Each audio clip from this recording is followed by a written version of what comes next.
All right, so what's going on, everybody? Welcome back to the channel, man. It's your boy, and because of all of the amazing events going on right now in Marvel Future Fight, a lot of people have been returning to the game, and with that, I've had quite a few people hit me up asking for me to do a tier 4 tier list because they're wondering who is worth building.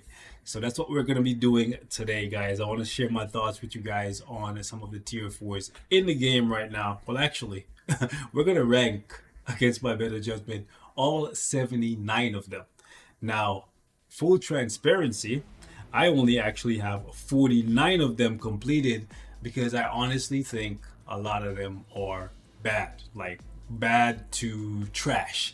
And it goes without saying that's because lately they've been rushing a lot of the tier 4s, just trying to release as many as possible. I thought that meant they were planning to release something after tier 4, but that still remains to be seen. However, without further ado, let's get right into it. So in order to make sure that this video wasn't 30 minutes long, I actually went ahead and I separated all of the tier 4s in the game into multiple different tiers based on how I use them. However, my way of using them may not be the way how you plan to use them, and if that's the case, that is fine. And if your favorite character ends up being in the do not tier 4 tier, don't take it personally. If you came to the game to play with a specific character, build them and enjoy your time using them. I just don't see the value in taking them to tier 4 in comparison to some of the other options that we have in the game currently. Like, for example, Null, in my opinion, is the best tier 4 to have right now. For PvP, PvE, this man can do it all. Any build you give him, he's going to cook for you. And truthfully speaking, that's kind of the same with Wolverine. Wolverine, with his artifact, is one of the best PvP characters in the game. Top 3.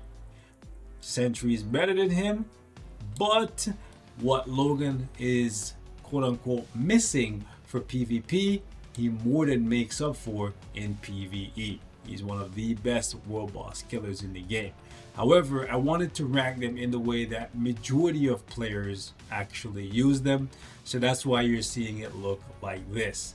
Now, some people might argue the fact that I have Carnage over Thanos, or that Carnage is not really part of the timeline meta, but say what you want. With Agent Venom, Carnage, Null, and Agent Venom become quite a formidable combination, and that team puts Thanos a little bit at a disadvantage, especially when you consider the fact that these guys have a team up collection and he does not. So that's why I have it structured like this. I think these are the main players for timeline battle. So if you're just coming back to the game and you don't have these guys at tier 4 with these uniforms specifically, and you want to actually do well in timeline battle, then these are the guys to consider. Now, as you can see down here, I also have Otherworld Battle, Team Battle Arena, and Alliance Conquest separated from timeline battle, because just because you're a PvP character doesn't mean you can hang with the top dogs. So that's why these guys are down here in the lower tier. If you want to go ahead and build them up, go ahead and do it, but just keep in mind that I would say everyone from Mr. Fantastic onwards is just primarily used for Alliance Conquest, and that includes Yelena. I don't think Yelena is going to be a mainstay for Otherworld Battle. She might see a little bit of use in Team Battle Arena, depending on what the restrictions look like once we move up into the higher brackets. But for now, from what I'm seeing for her, it looks like it's just going to be AC usage. Video coming on her soon. I think she is unfortunately a weaker version of Black Widow, and that is primarily because Agent Venom exists. Okay, Agent Venom with his uniform and his artifact makes it so that all of these symbiote characters go a little bit further. and Yelena also doesn't have a team up collection. So maybe they drop Taskmaster, and Taskmaster becomes the Agent Venom for the Thunderbolts, and then they also, I don't know, next month release a uniform, sorry, not a uniform, a team up collection that buffs Yelena even further. Then we're talking. Then maybe she moves into Otherworld battle, but still definitely not into timeline battle. That's my 2 cents. Okay, so I think front to back here, left to right, this is how powerful I think these characters are. You might be able to argue Quicksilver being behind Zombie Cap if you have Weapon Hex. I would say you could put this guy, maybe I gave him too high of a rank just because he has debuff removal, but I would say probably, yeah, around here. That looks about right. Anyways, so these guys that are in the support category, you could justify the tier 4 for them.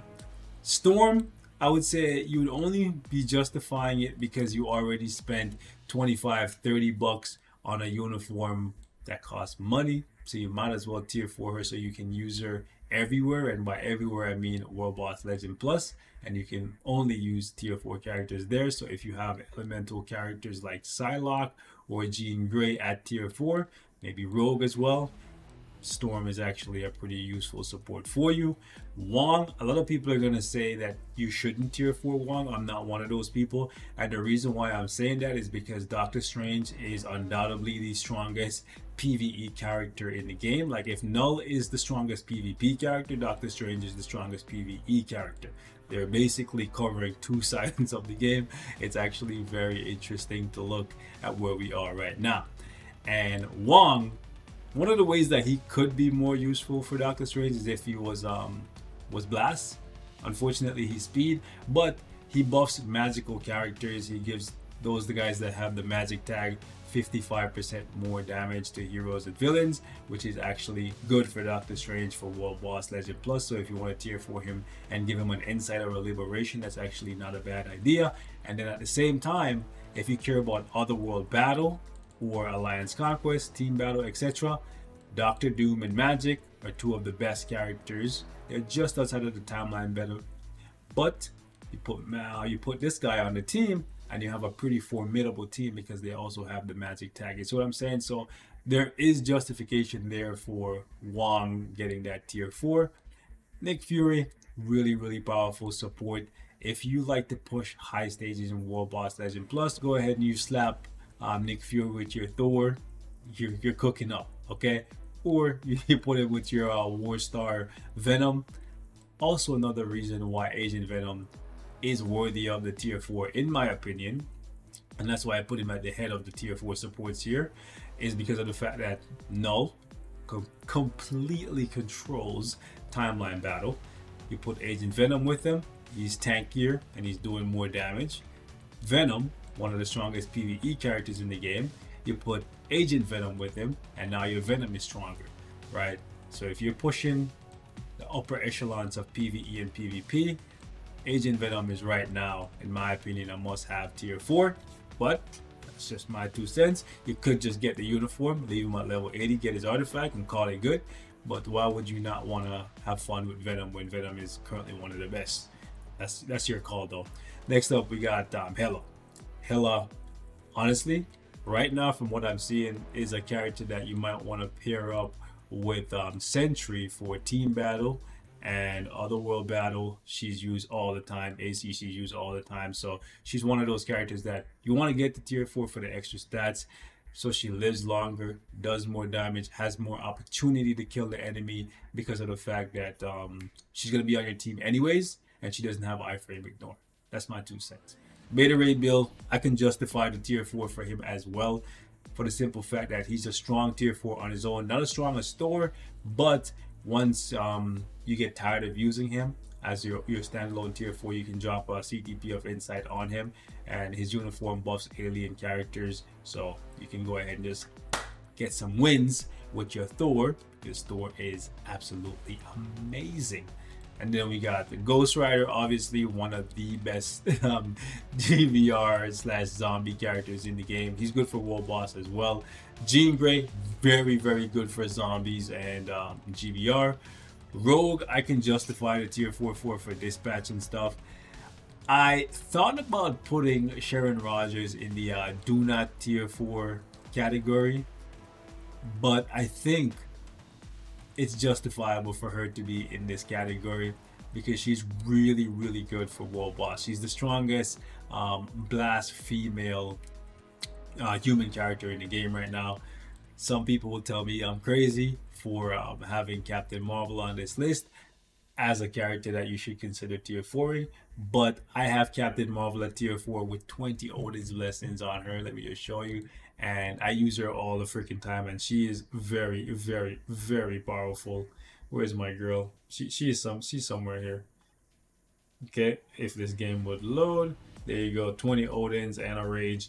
My girl cooks, okay? I wouldn't tell you to do something that I wouldn't do. And if I tier 4 the character and I think they're no longer deserving of that tier 4, I would tell you. Like, for example, some of these guys that are here, I have a tier 4. Like, for example, I have Star-Lord at tier 4. But I wouldn't tell you to tier 4 him. The reason why I tier 4 my Star-Lord, and I have 20 Odins on him, let me just go ahead and show you, right, is because I actually like using him. He's a lot of fun for me, right? And he's really strong. However, the primary reason why I chose Star-Lord is because I actually despise using Gladiator, right? Like, he's really good for ABX and ABL, but he's not fun to play. Every time I use him, I have to do so many reruns. If the boss moves and he punches and his tier 3 misses, if I don't super cancel his 5th skill really quickly to land a proc, it's just not fun to play him. And the same goes for Loki.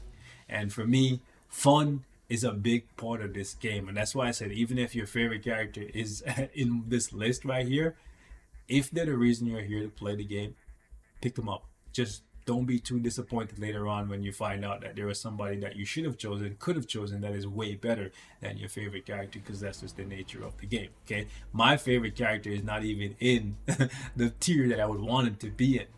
That's Deadpool, right? I would want Deadpool to be up here with Wolverine, but he's not. You know what I'm saying? But I still have him tier 4. Anyways, that's the point. Okay. Now, let me flush out this ABX ABL meta list for you a little bit, because you guys might be a teeny bit confused as to why I have these girls in here. Luna Snow, best speed human female character for ABX ABL, period. However, that's only if you have the paywall uniform. If you are free to play coming back to the game, you want to go ahead and you want to get tier 4 Gamora to cover the speed hero day, but there's also a speed human hero day, and that's where Spider-Gwen comes in. Same goes for the speed villain day. Bullseye, Gwenpool. Take your pick. If you pick Gwenpool will be able to do ABX and then also be able to do ABL, especially if you don't have your Jean Grey built up yet. So something to consider. Same goes for these three right here. For majority of players, they're still using Hulk. I've decided to use Hulk for PvP just because he's super tanky and he has the versatility to do both sides of the game. And with that, I swapped him over to a CTP of Conquest and I started using Kingpin, and my scores haven't dropped drastically. I'm still getting 13 plus million in ABL and like, what is it, like almost 15 million for ABX, something like that, right? So no real need for me to keep two characters doing the same thing when one can be used elsewhere. That's just my 2 cents. However, you also have the option of using Dr. Octopus if his playstyle is more fun. All three of these guys will score very, very similarly, so it's realistically just up to you. Besides that, I don't think I really need to talk about, yeah, maybe I need to talk about Yelena and Red Guardian. Okay, Red Guardian, honestly, the most I see coming out of him is AC. but it's just not worthy. He's just not worthy of a tier 4 at the moment.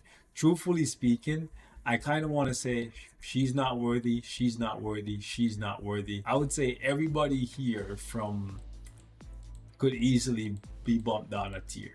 Sad spot to be in when you're like the fresh face of the update, but it's just the truth of the matter.